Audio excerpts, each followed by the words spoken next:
nosso último programa, você viu uma série de colocações acerca de uma importante questão para o estudioso da Bíblia hoje.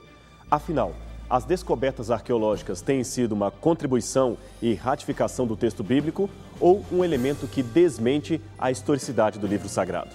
Você viu como a mídia está ultimamente divulgando notícias de que a arqueologia vem passo a passo desmentindo as histórias que a Bíblia apresenta e dando munição aos críticos que não a aceitam como um fidedigno relato histórico. Vimos também que os críticos da Bíblia são comumente reconhecidos como minimalistas, pois aceitam apenas o mínimo ou quase nada do texto bíblico como digno de confiança. Entre estes, destacamos a figura do Dr. Israel Finkelstein, professor de arqueologia em Israel e autor do best-seller A Bíblia Desenterrada, que ganhou em português o título E a Bíblia Não Tinha Razão. Neste programa, continuaremos nossa análise das declarações e teses do Dr. Finkelstein, procurando verificar a real procedência ou improcedência arqueológica de cada uma delas. Só para lembrar, conforme vimos anteriormente, o Dr. Finkelstein tem como grande aliado o argumento do silêncio, ou seja, se baseia no nada para duvidar do todo. Para ele, o fato de não encontrarmos uma avalanche de artefatos para testemunhar cada episódio descrito na Bíblia é mais do que suficiente para duvidarmos de que aquela história tenha de fato ocorrido. O problema com essa assertiva é que ela esbarra em 3 pilares básicos da arqueologia. Primeiro, a grande maioria dos tesouros arqueológicos da própria história da civilização está, por razões óbvias, perdida e, se formos usar isto para descrer dos relatos escritos, devemos revisar não só a Bíblia, mas toda a história geral como a conhecemos. Segundo, os elementos fragmentados que encontramos em solo são de interpretação subjetiva e questionável, principalmente quando não há um texto antigo que lhes dê o significado. Terceiro, a ausência de evidência não é evidência da ausência. Sobre esse último ponto, o que queremos dizer é que o fato de não termos achado ainda um objeto determinado ou até mesmo uma cidade mencionada nos documentos antigos não é uma prova absoluta de sua inexistência. Basta lembrar que passaram mais de 1.500 anos de total desaparecimento até que Robert Coldray revelasse ao mundo a descoberta da Babilônia em 1899. Muitos historiadores antes disto também pensavam erroneamente que Babilônia nunca existiu na história. Acrescente-se a isto um outro detalhe importante. Apesar da arqueologia ainda ter revelado poucos artefatos do mundo antigo, isto é, poucos em relação à grande quantidade que se destruiu ou ainda encontra-se desaparecida, ela nunca revelou um achado sequer que desminta, para longe de qualquer questionamento, uma declaração histórica das Sagradas Escrituras. Argumenta-se com base na falta de evidências diretas de que o povo de Israel nunca fora escravo do Egito, mas jamais nenhum arqueólogo minimalista ou qualquer cético encontrou um tablete ou inscrição antiga de algum contemporâneo do final do período do bronze ou início dos dias do rei Josias que desmentisse a história do Pentateuco, afirmando que tudo não passava de política dos reis de Judá e Israel. Ora, se é possível basear conclusões no argumento do silêncio, também é possível dizer que o silêncio, até mesmo dos inimigos políticos de Israel, seria uma prova de que a história narrada foi tão real que ninguém ousou desmenti-la, nem mesmo o Egito, que ficou vergonhosamente conhecido por sofrer pragas do Deus de Israel e perder todo um exército engolido pelas águas do Mar Vermelho. Falando especificamente sobre esta dificuldade natural da história antiga, ou seja, a falta de elementos que contenham detalhes do relato textual, o Dr. K. Lawson Younger Jr., professor de História Antiga do Oriente Médio na Trinity School, escreveu: na empreitada interpretativa, parece importante empregar aquilo que W. W. Hallow denominou abordagem contextual. Em outras palavras, uma investigação comparativa contrastante do contexto literário, entendido no contexto amplo que inclui o ambiente literário de todo o Oriente Próximo, a ponto de que pode-se alegar que tem algum impacto imaginável na formulação bíblica. Tal método oferece controle dos dados. É exatamente uma falta de controle que tem contribuído, pelo menos em parte, para alguns dos problemas de interpretação em estudos sobre o Antigo Testamento. Voltando a falar das conclusões de Finkelstein, temos mais alguns elementos de sua pesquisa que merecem a nossa consideração. Em Gênesis 26, verso 1 é dito: e havia fome na terra, além da primeira fome, que foi nos dias de Abraão. Por isso, foi-se Isaque a Abimeleque, rei dos filisteus, em Gerar. Ora, Finkelstein argumenta que esses filisteus eram um grupo migratório do mar Egeu ou da Ásia Menor que só se estabeleceu no planalto litoral de Canaã a partir de 1200 a.C. Logo, como poderia o Gênesis mencioná-los nos dias de Isaac, se eles ainda demorariam séculos para habitar na região? Bem, o que Finkelstein diz aqui possui uma parcela de procedência. Os fatos arqueológicos até agora levantados dão a impressão, embora ainda exista alguma disputa entre os acadêmicos, de que as primeiras cidades filisteias em Canaã foram fundadas apenas depois da ocorrência de uma confusa confederação dos povos do mar, formada por volta do século XIII a.C. e referida em anais egípcios da ocasião. Dentre os povos rebeldes estariam os aqueus e mais outros povos identificáveis como vassalos egípcios e hititas, alistados todos dentre os contingentes que batalharam em Kadesh. A ação dos povos do mar criou uma situação de anarquia na área do mar Egeu e também de efeitos sistemáticos e destrutivos. O seu ataque ao Egito, de que era investida por terra, deu fim à realeza hitita e obrigou os próprios egípcios a contratarem exércitos mercenários, mesmo dentre esses povos do mar. Entre os contratados estavam os Peleset, que quer dizer filisteus. Eles haviam se instalado então recentemente na Fenícia e a seguir fundaram importantes cidades-estado ao longo da costa marítima da Palestina. Por volta de 1190 a.C., no 8º ano do reinado de Ramsés III, o Egito foi novamente atacado por uma nova colisão de povos marítimos. Esse registro egípcio, localizado em Tebas, conta como o Egito teria contabilizado uma vitória retumbante.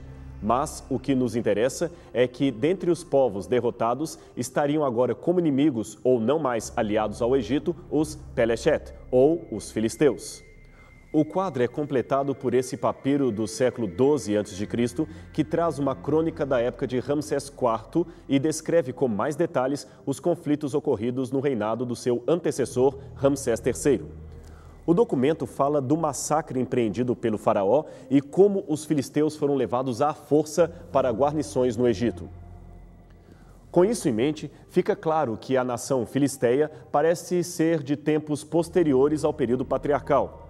Como entender, portanto, suas múltiplas referências no livro do Gênesis? Aqui, o erro de Finkelstein não parece ser de cunho arqueológico, mas sim de interpretação da Bíblia, pois as Escrituras não apresentam os filisteus do dia de Abraão ou de Isaac como sendo a mesma nação poderosa que haveria de surgir séculos depois e rivalizar com os juízes de Israel. Note que, um pouco antes do episódio de Isaac e Abimeleque, o mesmo rei é descrito num encontro político com o patriarca Abraão. Isso está em Gênesis capítulo 21, versos 22 a 34. Veja que o dito rei é intimado por Abraão, que chega a repreendê-lo.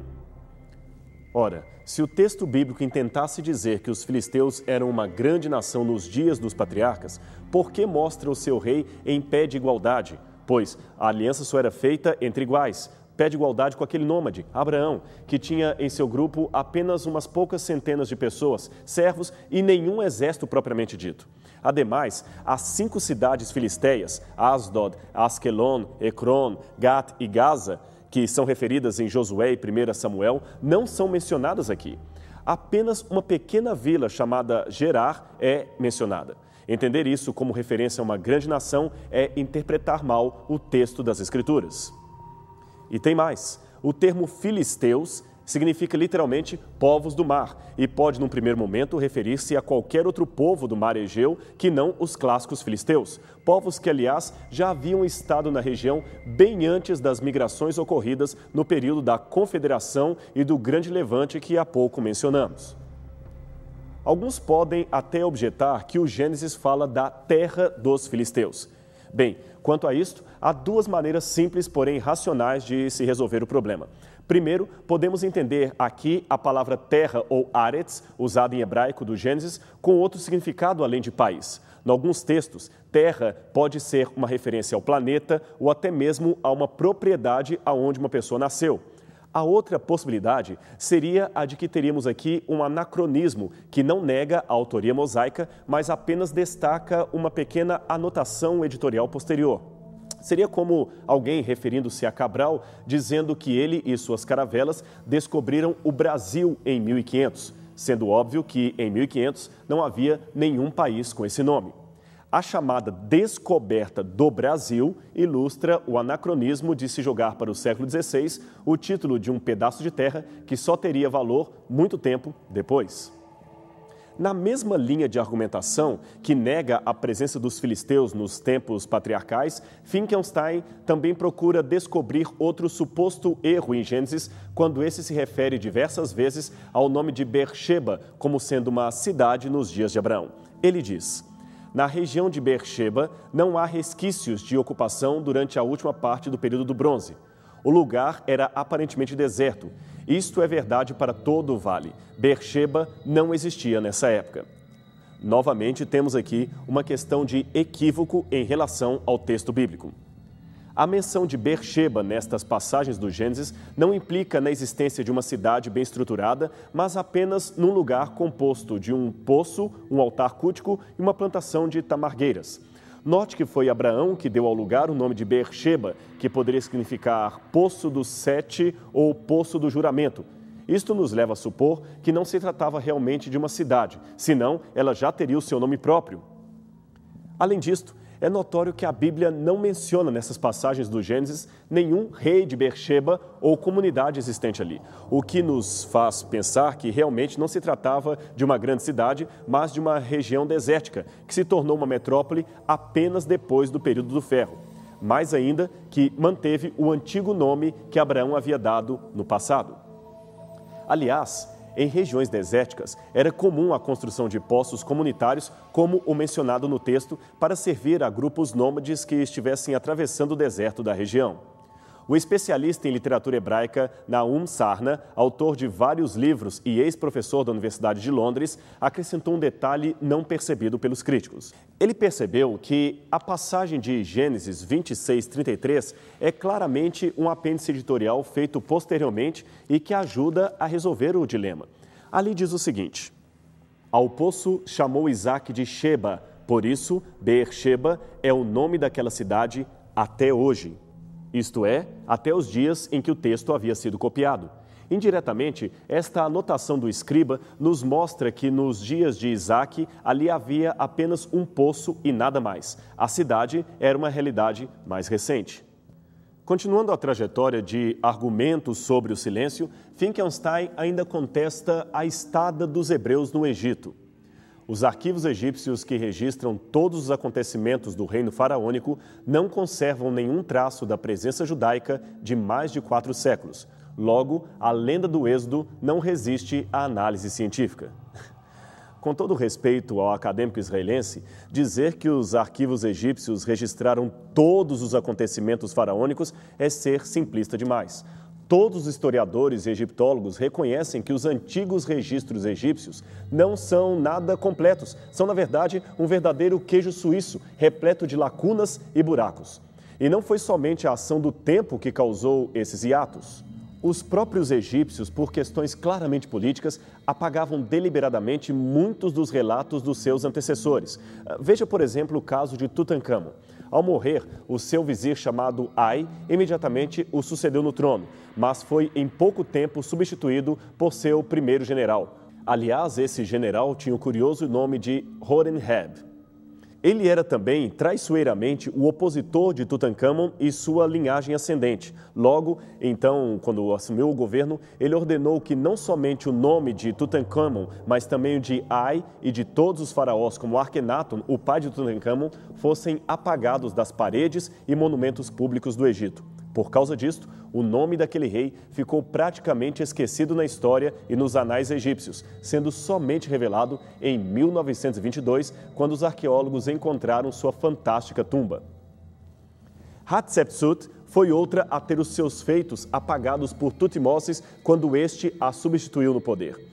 Este monumento com a silhueta de um monarca completamente raspada é um exemplo da atitude vândala que os próprios egípcios praticavam contra governos oposicionistas do passado. Falando especificamente do Êxodo e os eventos a ele relacionados, o já mencionado Dr. Nahum afirma que o relato do Êxodo não pode, de modo algum, ser uma peça de ficção. Nenhuma nação inventaria para si mesma uma tradição assim tão inglória, a menos que houvesse um núcleo verídico. Em complemento, o Dr. William Dever, arqueólogo da Universidade do Arizona, também observou: escravos, servos e nômades costumam deixar poucos traços nos registros arqueológicos. Logo, não nos surpreende a ausência de vestígios arqueológicos do Êxodo. Falando especificamente de Jerusalém, Finkelstein acrescentou: Jerusalém é uma modesta e inexpressiva vila dos dias de Davi. Como poderia ser esta a capital de um reino unificado? Não há sinal de arquitetura monumental em Jerusalém, o que leva a crer que Salomão, como Davi, eram apenas pequenos líderes tribais de Judá, um estado pobre. Assim sendo, o reino de Salomão não foi caracterizado por opulência e poder e, consequentemente, ele não construiu palácios, fortalezas em Jerusalém e outras cidades. Da maneira que vejo as descobertas, não há evidência alguma de uma grande e unida monarquia, nem de Jerusalém governando vastos territórios. Novamente, não é bem esta a conclusão de alguns arqueólogos de campo.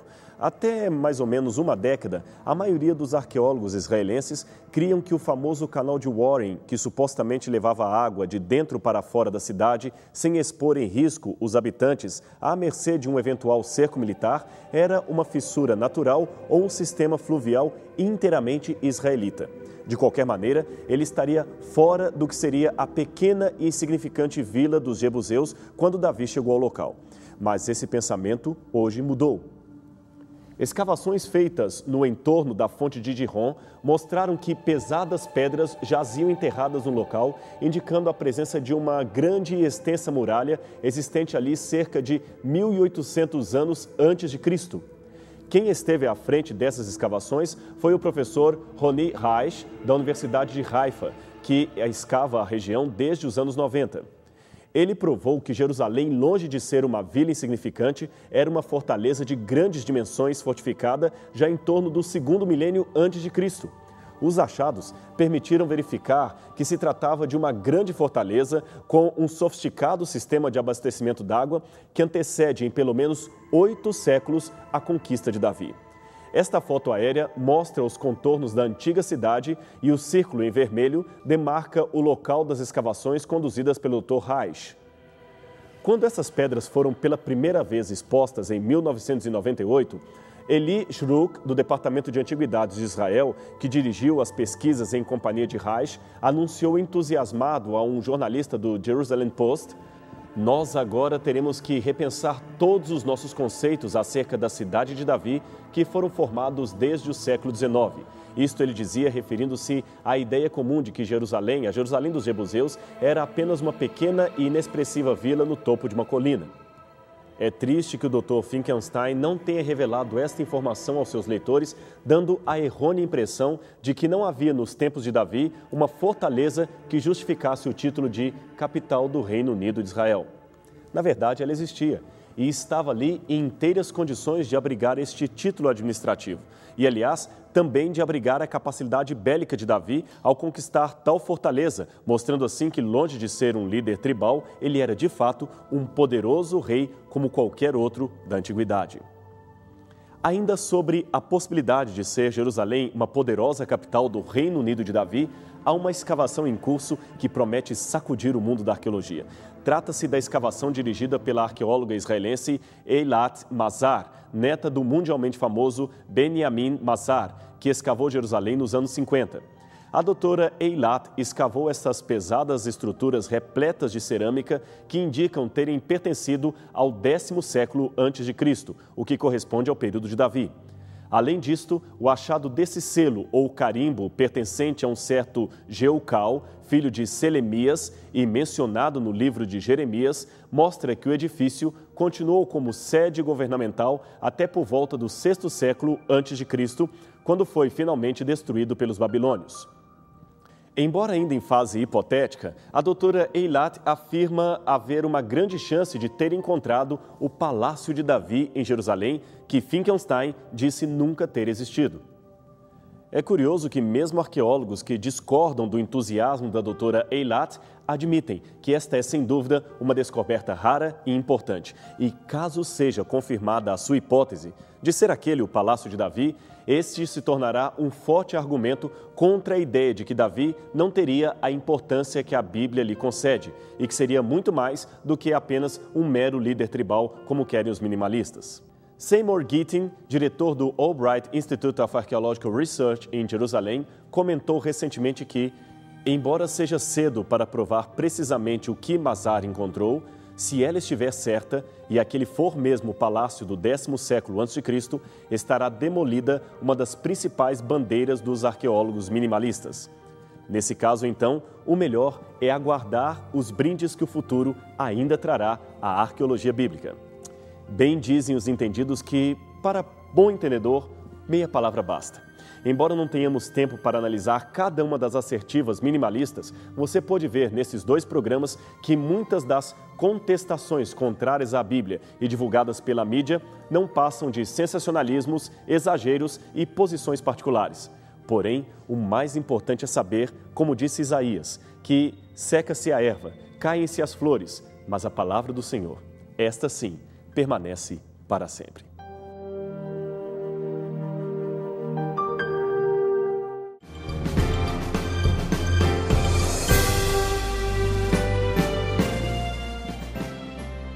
Este programa tem o apoio cultural do NASP, Centro Universitário Adventista de São Paulo, em parceria com a TV Novo Tempo.